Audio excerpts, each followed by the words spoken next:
देखिए आज हम लोग लेसन 9 को पढ़ने वाले, जिसका नाम है राजा, व्यापारी तथा तीर्थयात्री। तो सबसे पहले हम लोग समझेंगे कि उस समय व्यापार किस तरीके से होता था। तो आपको भारत का नक्शा याद रखना है, और ऊपर वाले को क्या बोलते हैं, उत्तर, और नीचे वाला को दक्षिण। तो जो दक्षिण भारत हम लोगों का था वो स्पेशली सोना, कीमती पत्थर, ये सब आपको याद रखना है। सोना, कीमती पत्थर, मसाला, और मसाला में भी स्पेशली काला मिर्च। काला मिर्च समझते हैं आप लोग क्या? हाँ, मरीच जिसको हम लोग बोलते हैं, उसी का शुद्ध हिंदी होता है काला मिर्च। तो यहाँ से ये सारा सामान जाता था कहाँ पे? रोमन साम्राज्य, रोम में जाता था। बात समझिएगा। जो दक्षिण भारत था वहाँ पर से सोना, कीमती पत्थर और मसाला में विशेष करके काला मिर्च, ये सभी व्यापार के द्वारा जो है चल जाता था कहाँ पे? यूरोपीय देश में चल जाता था। ये सारा व्यापार के जरिया से यूरोपीय देश में जाता था, और इसका डिमांड वहाँ पे बहुत ज़्यादा था। जो काला मिर्च होता था वो वहाँ पे काफ़ी ज़्यादा उसका डिमांड था, जिस कारण से उसको काला सोना कहकर भी इसको पुकारा जाता था। यूरोप में इसको काला सोना कहकर भी पुकारा जाता था। तो ऑब्जेक्टिव पूछ सकता है कि काला मिर्च को यूरोप में किस नाम से पुकारा जाता था? तो काला मिर्च, काला सोना के नाम से जाना जाता था। बात समझे? इसका प्रमाण हमको कैसे मिलता है? तो इसका प्रमाण जब दक्षिण भारत का उत्खनन हो रहा था, मतलब जगह जगह पे खोज किया जा रहा था, तो काफ़ी ज़्यादा संख्या में जो रोम देश था वहाँ का सिक्का हम लोगों को मिला था, सोना का सिक्का।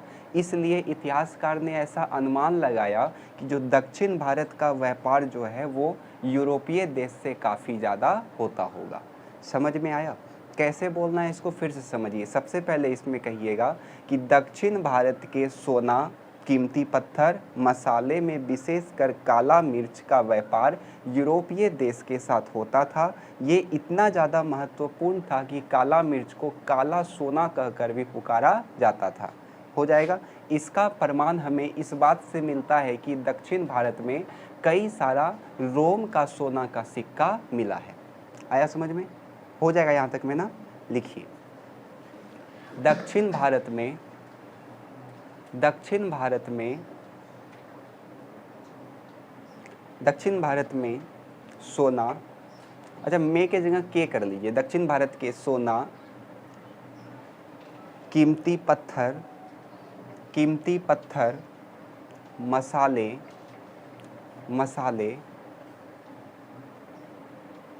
मसाले में विशेषकर काला मिर्च,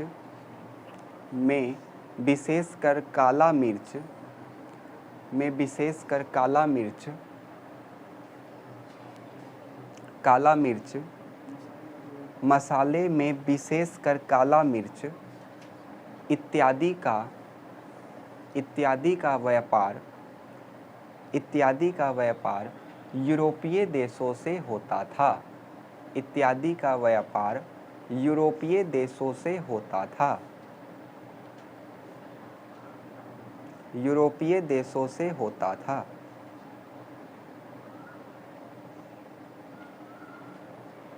यूरोप में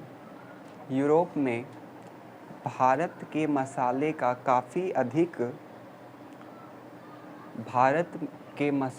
काफ़ी अधिक मांग होने के कारण यूरोप में भारत के मसाले का काफ़ी अधिक मांग होने के कारण उसे वहाँ काला सोना, अब ब्रैकेट में लिख दीजिएगा काला मिर्च, उसे वहाँ काला सोना, अब ब्रैकेट में लिख दीजिए काला मिर्च कहकर पुकारा जाता था। काला मिर्च कहकर पुकारा जाता था। काला मिर्च कहकर पुकारा जाता था। इसका प्रमाण इस बात से मिलता है कि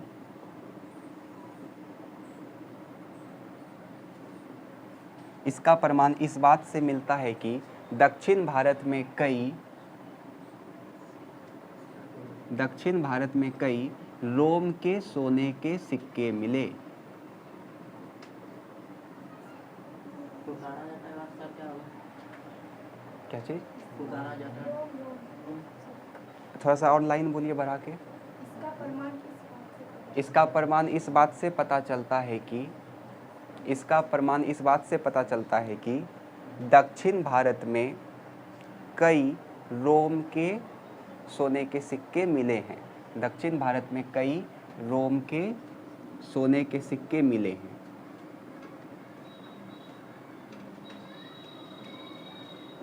अगला हेडिंग दीजिए।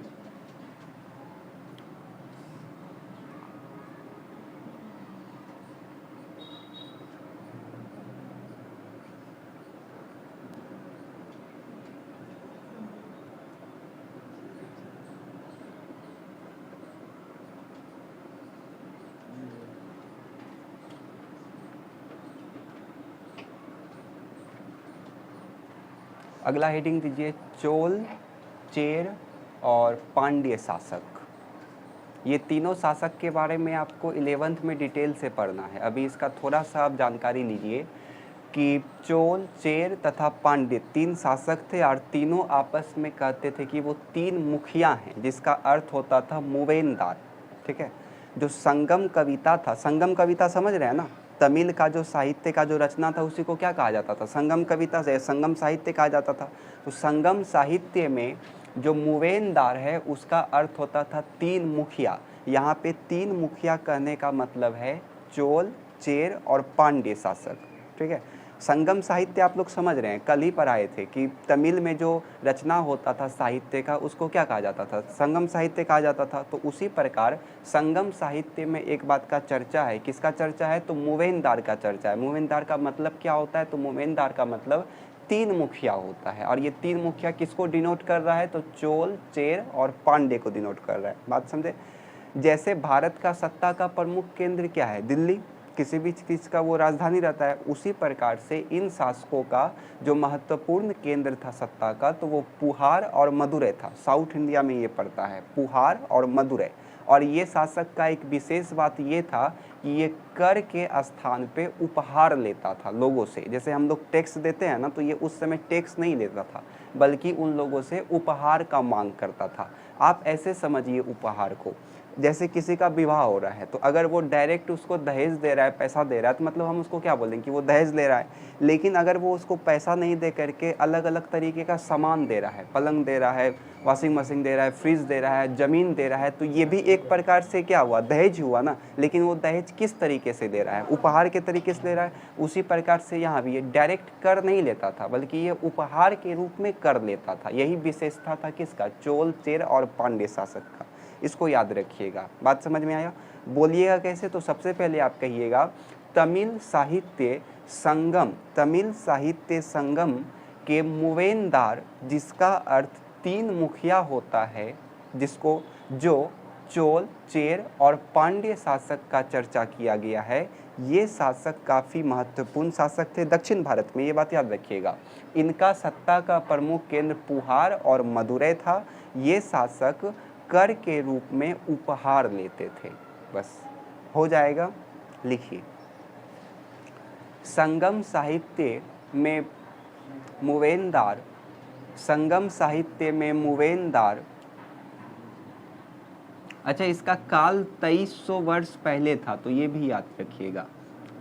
संगम साहित्य के मुवेनदार, जिसका अर्थ तीन मुखिया होता है, जिसका अर्थ तीन मुखिया होता है, जिसका अर्थ तीन मुखिया होता है,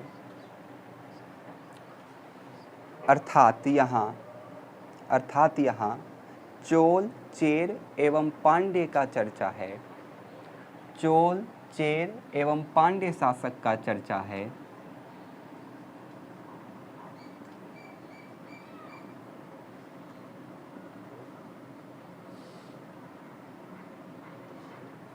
चोल, चेल, पांड्य शासक का चर्चा है। ठीक है, इन शासकों का सत्ता का प्रमुख केंद्र, इन शासकों का सत्ता का प्रमुख केंद्र पुहार एवं मदुरै था। पुहार एवं मदुरै था। पुहार एवं मदुरै था।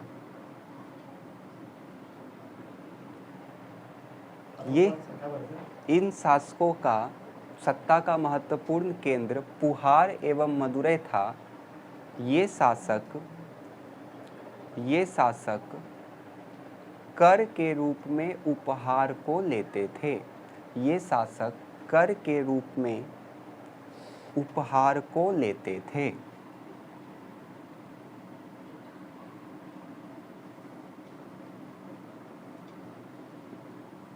कर के रूप में उपहार को लेते थे। इनका समय 2300 वर्ष पूर्व था। इसका समय 2300 वर्ष पूर्व था। इसका समय 2300 वर्ष पूर्व था।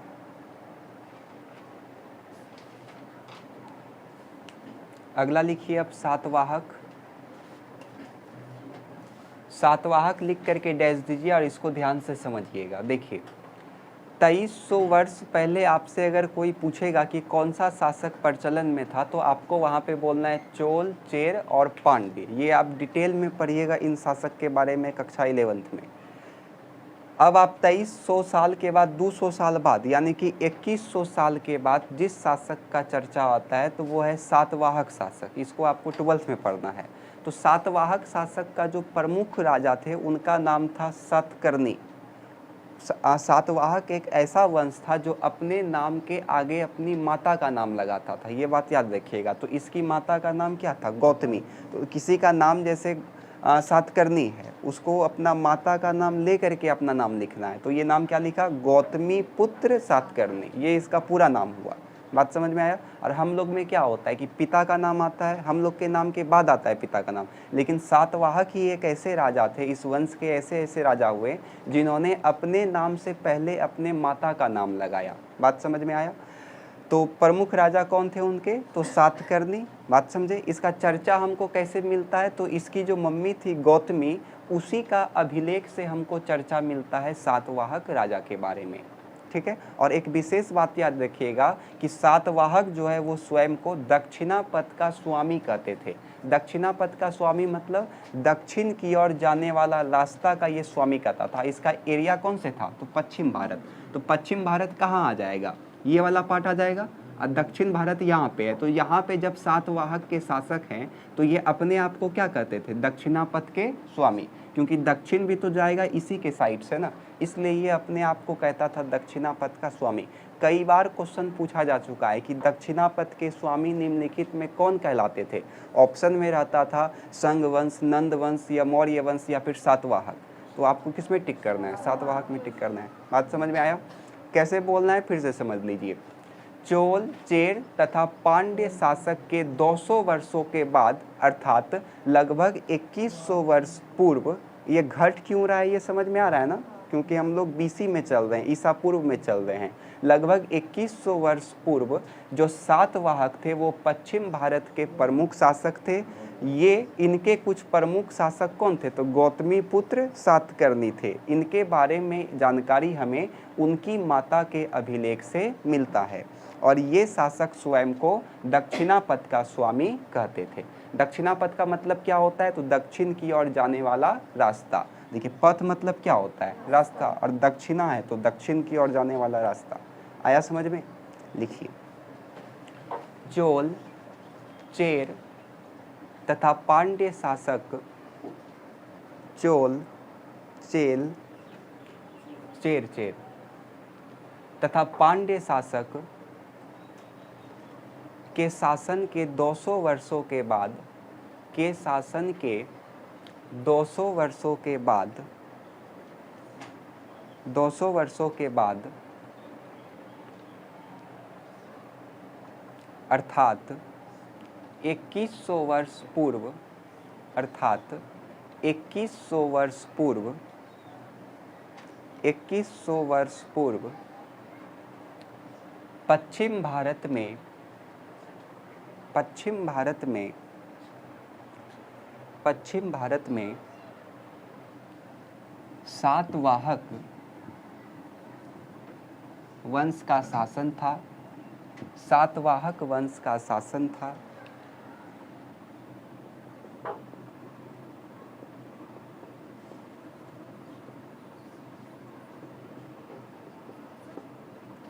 सातवाहक वंश का शासन था। इस वंश के प्रमुख शासक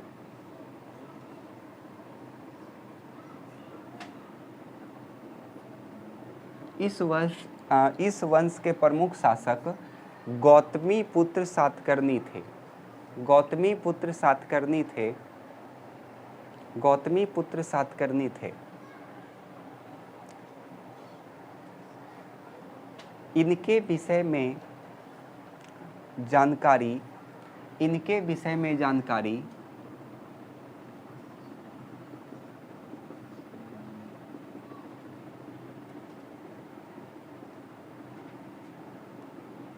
उनकी माता के अभिलेख से मिलता है। उनकी माता के अभिलेख से मिलता है।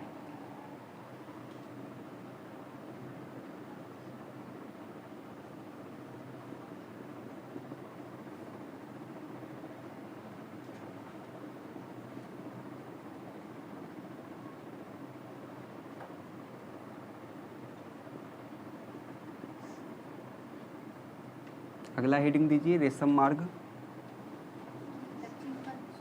हाँ, ये वाला लिख लीजिए। ये स्वयं को दक्षिणा पंथ का स्वामी कहते थे। हाँ, उसी में लिखना है।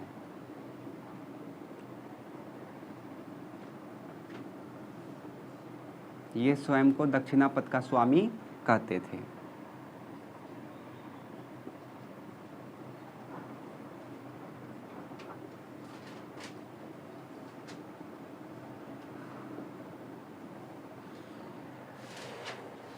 रेशम मार्ग लिखिए। अब जो आपको मैप मिला होगा उसको आप ध्यान से देखिए, तो लाल रंग का एक दिख रहा होगा आपको, लाइन दिखा, उसी को कहा जाता है रेशम मार्ग। ये भारत का नहीं है बल्कि ये वर्ल्ड का मैप है। आप वर्ल्ड का मैप वहाँ देख सकते हैं, बड़ा वाला है, तो आप उधर है, तो आप उससे तुलना कर सकते हैं कि कितना बड़ा ये था रेशम मार्ग। यहाँ है, दिखा। अब बाकी सबको जो छोटा वाला मैप मिला है उसको आप लाल रंग का जो दिख रहा है ना आपको, वही है रेशम मार्ग। अब रेशम मार्ग क्या था, यहाँ ध्यान से समझिए। अब हो गया देखा हुआ मैप, अब यहाँ देखिए ध्यान से। रेशम था क्या, तो आप लोग रेशम का कीड़ा समझते हैं ना, सिल्क का साड़ी समझते हैं, सिल्क, तो बस वही था। एक कीड़ा से बनता है ना, कीड़ा, वो रेशम का एक कीड़ा होता है। आपको पता है भागलपुर भी सिल्क सिटी है, यहाँ पे भी रेशम का खेती होता है। तो रेशम का खेती जो सबसे पहले स्टार्ट हुआ था वो चीन में स्टार्ट हुआ था, याद रहे। चीन में हुआ था। कब हुआ था, तो आज से लगभग 7000 साल पहले चीन में रेशम का खेती स्टार्ट हुआ था। कीड़ा पाल करके उससे धागा निकाला जाता था। लेकिन चीन ने क्या किया था, इस आइडिया को बाहर कभी निकलने नहीं दिया। हजारों वर्ष तक वो गुप्त रखा इस बात को कि किस प्रकार से बनाए। आज हम लोग में से कोई भी जानता है कि कोको कोला किस प्रकार से बनता है? नहीं जानते। माजा कैसे बनता है ये तो सब जानता है, आम का बनता है, लेकिन कोको कोला कैसे बनता है ये अभी तक किसी को नहीं पता है। बस 2 ही आदमी को पता है जो उसका ऑनर है, और बाकी किसी को पता नहीं है। मैगी कैसे बनता है सबको पता है, मैदा से बनता है, ये तो सबको पता है, घर में भी बना लीजिएगा आप लोग, लेकिन कोको कोला नहीं बना पाएगा कोई। उसी प्रकार से चीन भी चाहता था कि उसका जो कला है रेशम का कपड़ा बनाना, वो ज़्यादा से ज़्यादा फैले नहीं, उसके देश तक ही सीमित रहे, लेकिन कपड़ा वो ज़्यादा से ज़्यादा फैलाना चाहता था। इसलिए उसने हजारों वर्षों तक इस बात को गुप्त रखा कि किस प्रकार से रेशम से उसका कपड़ा बनाया जाता है। इसका कपड़ा इतना ज़्यादा अच्छा होता था कि ये आपका यूरोप तक जा कर के फैला था, और जिस मार्ग से इस कपड़ा को ले जाया जाता था उसी मार्ग को क्या कहा गया, रेशम मार्ग कहा गया। जो आप लोग नक्शा में देख पा रहे हैं, लाल रंग का जो आपको रोड दिख रहा होगा। अब उस रोड में अगर आप ध्यान से देखिएगा तो पूरा का पूरा वो दुनिया से होकर के गुजर रहा है, ये बात आप ध्यान दे रहे होंगे। अब यहाँ पे एक समस्या आता था, रेशम महंगा क्यों हो जाता था उसको ध्यान से समझिए। मान के चलिए वो ईरान से गुजरा, तो ईरान से जो रास्ता गुजरेगा तो वहाँ के शासक उससे कर लेते थे, मतलब टैक्स लेते थे। टैक्स लेने की वजह से क्या होता था, वो उसको टैक्स दिया। अब जितना ज़्यादा टैक्स देगा सामान का दाम भी तो उतना ज़्यादा हो जाएगा, तो इसलिए वो इतना सारा देश से होकर के गुजरता था, और जगह जगह पे शासक उससे कर मांगता था। कर मांगने के बजाय उसको आश्वासन भी देता था कि आप पे कोई भी हमला नहीं करेगा, आप आराम से जा सकते हैं, सुरक्षा प्रदान करता था उसको। इसलिए रेशम का कपड़ा काफ़ी ज़्यादा महंगा हो जाता था। बात ठीक है। और जो आपका काम का बात है उसको ध्यान से समझिए। कनिष्क आपको याद रखना है, कुषाण वंश, आपको याद रखना है कुषाण वंश। कुषाण वंश के शासक ने इसी रेशम मार्ग पे अपना नियंत्रण रखने का प्रयास किया। और एक बात, यही कुषाण वंश के शासक ने सबसे पहले भारतीय उपमहाद्वीप पे सोना का सिक्का चलाया था। ये एकदम मस्ट, इसको याद रखिएगा, ये वाला जो हम लाइन बोलते हैं, ये आपको याद रहे न रहे लेकिन ये बहुत ज़रूरी है कि कुषाण वंश ने ही सबसे पहले भारतीय उपमहाद्वीप पे सोना का सिक्का चलाया था और इन्होंने रेशम मार्ग पे नियंत्रण करने का प्रयास किया था। अब ये कुषाण वंश था क्या, उसको भी थोड़ा सा समझ लीजिए। कुषाण वंश के कुछ प्रमुख शासक कौन थे, तो कनिष्क, इसका नाम सुने होंगे आप लोग, कंस नहीं कनिष्क। इसका स्थान कहाँ कहाँ तक था, जो मुख्य केंद्र था इसका वो क्या था, पेशावर और मथुरा था, ये इसका मुख्य केंद्र था। और आपको पता है कि मथुरा जो है वो किस प्रकार से अनेक गतिविधियों का केंद्र था, पिछला क्लास में हम बता चुके हैं, तो पिछला क्लास में किए होंगे तो आपको फटाफट समझ में आ गया होगा। और इनके दरबार में एक रहते थे कवि अश्वघोष, नाम याद रखिएगा, और अश्वघोष ने किसका रचना किया था, तो बुद्ध चरित्र का रचना किया था। ये वाला भी बहुत इंपॉर्टेंट है कि बुद्ध चरित्र का रचना किसने किया था, तो अश्वघोष ने किया था। आया समझ में? कैसे बोलना है एक बार फिर से समझ लीजिए, फिर आप लोगों को लिखना है। सबसे पहले लिखिएगा, रेशम बनाने या रेशम का खोज सबसे पहले चीन में 7000 वर्ष पूर्व किया गया, किंतु चीन ने इस उपाय को दुनिया से हजारों वर्षों तक छुपाए रखा। रेशम से जो वस्त्र तैयार होता था वो दूर दूर तक भेजा जाता था और रास्ते में पड़ने वाले देश उस पर कर लेते थे, बदले में उसको सुरक्षा का आश्वासन देते थे। ठीक है, जिस कारण से रेशम के कपड़े का मांग बढ़ा और इसका दाम भी बहुत ज़्यादा बढ़ गया था। जो कुषाण वंश थे उन्होंने इस रेशम मार्ग पर नियंत्रण करने का प्रयास किया और साथ साथ कुषाण वंश ने ही भारतीय उपमहाद्वीप पे सोना का सिक्का सबसे पहले चलाया था। कुषाण वंश के सबसे प्रमुख राजा कनिष्क थे। कनिष्क का जो सत्ता का मुख्य केंद्र था वो पेशावर और मथुरा था। ठीक है, इनके दरबार में अश्वघोष थे जिन्होंने बुद्ध चरित्र नामक ग्रंथ का रचना किया था। हो जाएगा, लिखिए। रेशम से कपड़े बनाने का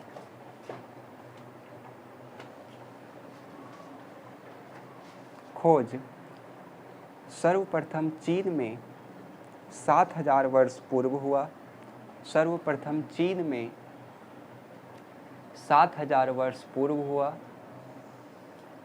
सर्वप्रथम चीन में 7000 वर्ष पूर्व हुआ, किंतु चीन के द्वारा इसे हजारों वर्षों तक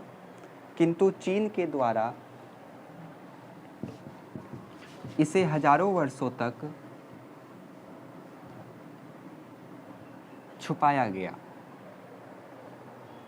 इसे हजारों वर्षों तक छुपाया गया।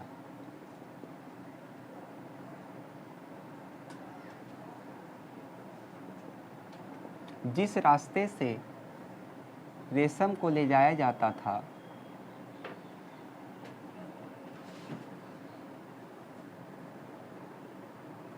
उसी रास्ते को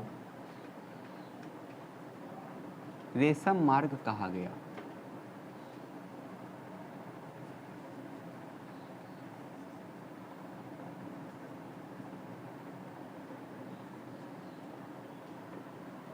रास्ते में पड़ने वाले अनेक शासक रास्ते में पड़ने वाले अनेक शासक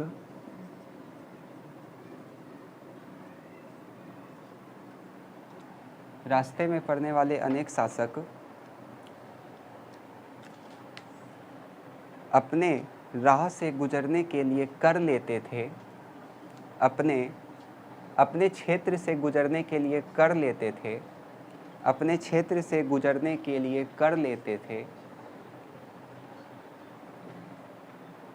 अपने क्षेत्र से गुजरने के लिए कर लेते थे एवं बदले में उसे आश्वासन देते थे और बदले में उसे आश्वासन देते थे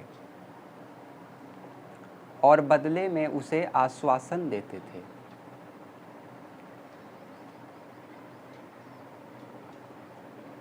ज़्यादा कर के कारण ज़्यादा कर के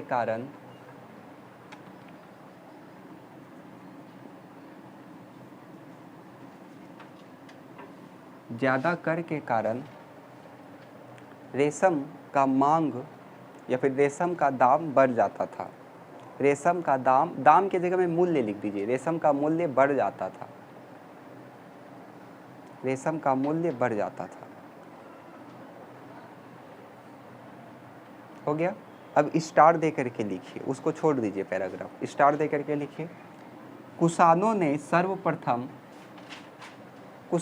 सर्वप्रथम भारतीय उपमहाद्वीप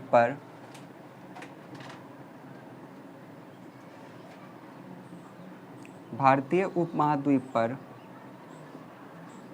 सोने का सिक्का चलाया, सोने का सिक्का चलाया,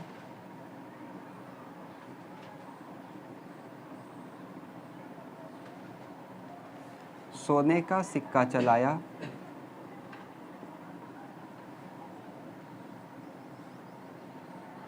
तथा रेशम मार्ग पर नियंत्रण करने का प्रयास किया, तथा रेशम मार्ग पर नियंत्रण करने का प्रयास किया।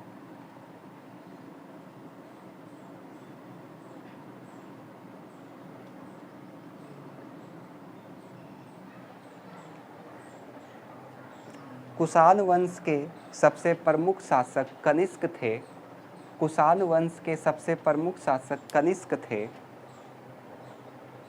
कुषाण वंश के सबसे प्रमुख शासक कनिष्क थे।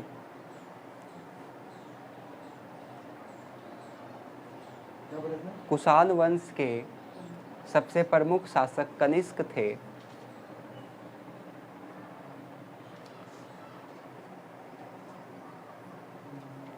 इनका सत्ता का महत्वपूर्ण केंद्र पेशावर एवं मथुरा था, पेशावर एवं मथुरा था, पेशावर एवं मथुरा था।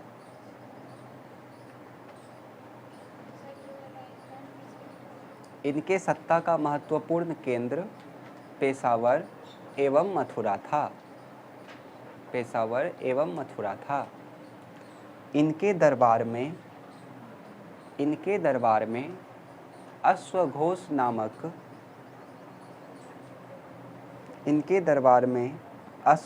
नामक कवि रहते थे, जिन्होंने बुद्ध चरित्र का रचना किया था, बुद्ध चरित्र का रचना किया था।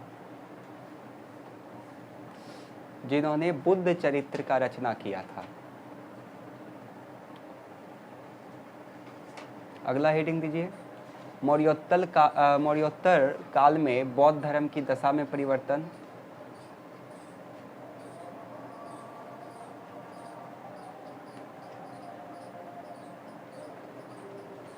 मौर्योत्तर काल मतलब इसका अगर आप संधि विच्छेद करिएगा तो मौर्य जोड़ उत्तर होगा, क्योंकि ओ जोड़ हर्षौ मिल करके औ बन जाता है, संस्कृत में आप पढ़े होंगे।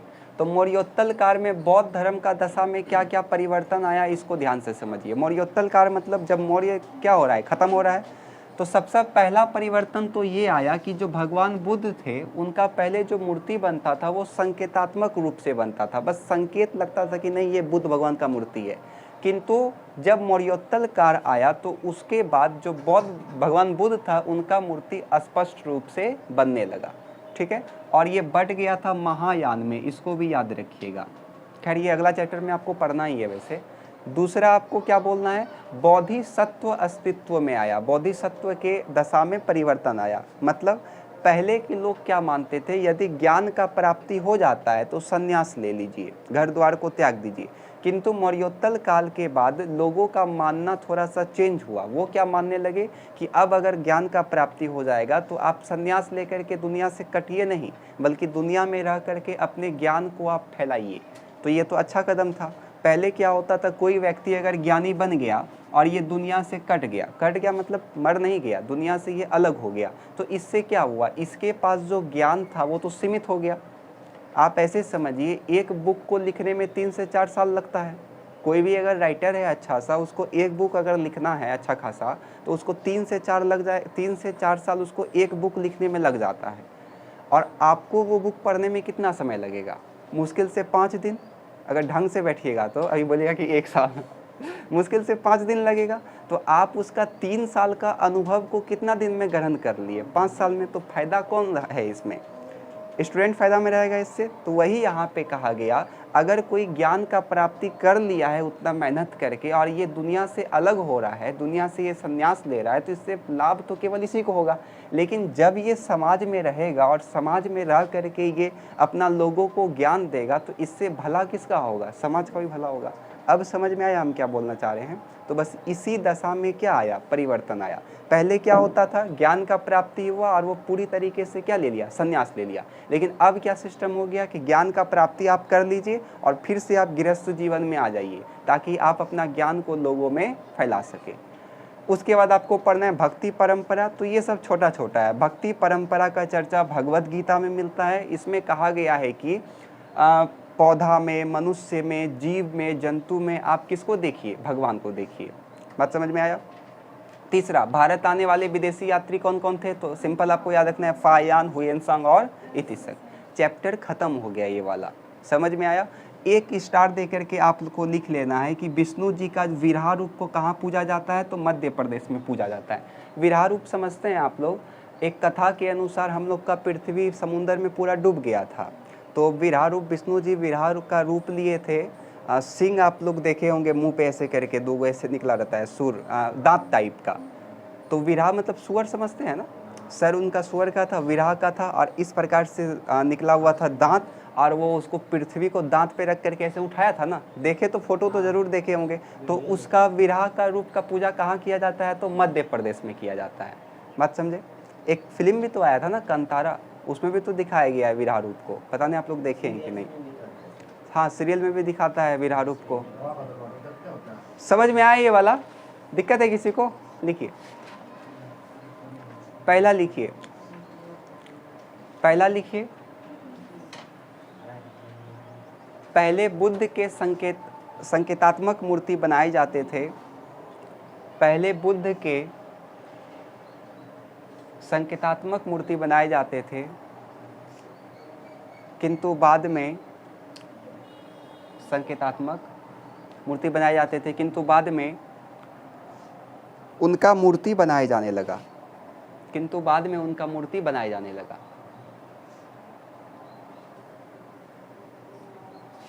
किंतु बाद में उनका मूर्ति बनाए जाने लगा। दूसरा लिखिए, बोधिसत्व की दशा में परिवर्तन आया। बोधिसत्व की दशा में परिवर्तन आया।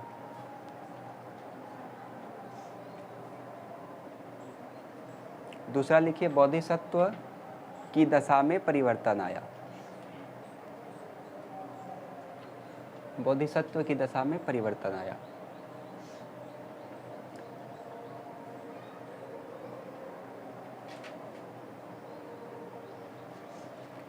उसके बाद लिखिए भक्ति परंपरा।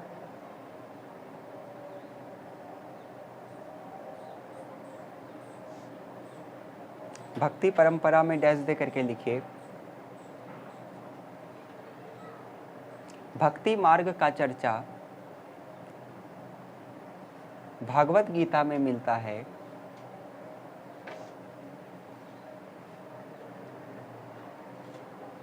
भगवत गीता में मिलता है।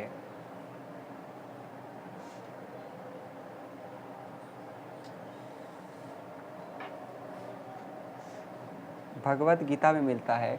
भक्ति मार्गी कहते हैं कि, भक्ति मार्गी मतलब भक्त के मार्ग पे जो चलता है, भक्ति के मार्ग पे जो चलेगा, भक्ति मार्गी कहते हैं कि हम अपने देवी देवता को, भक्ति मार्गी कहते हैं कि हम अपने देवी देवता को पौधे, हम अपने देवी देवता को पौधे, मनुष्य एवं जीव जंतु में भी देख सकते हैं,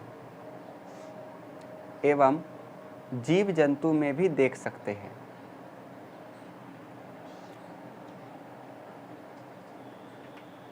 इसको लिख लीजिए अपने से। भारत आने वाले विदेशी यात्री, पहला फायान, हुएनसांग, इतिसंग। भारत आने वाले विदेशी यात्री में लिख लीजिए डैश दे करके, फायान, हुएनसांग, इतिसंग।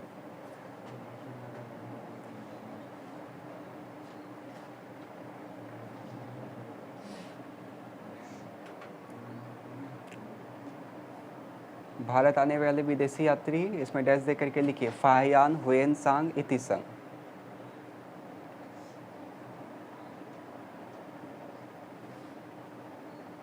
और बस एक स्टार दे करके आपको लिख लेना है कि विष्णु जी का विराह रूप को मध्य प्रदेश में पूजा जाता है। चैप्टर आपका ये वाला समाप्त हो गया। क्या बोलते हैं?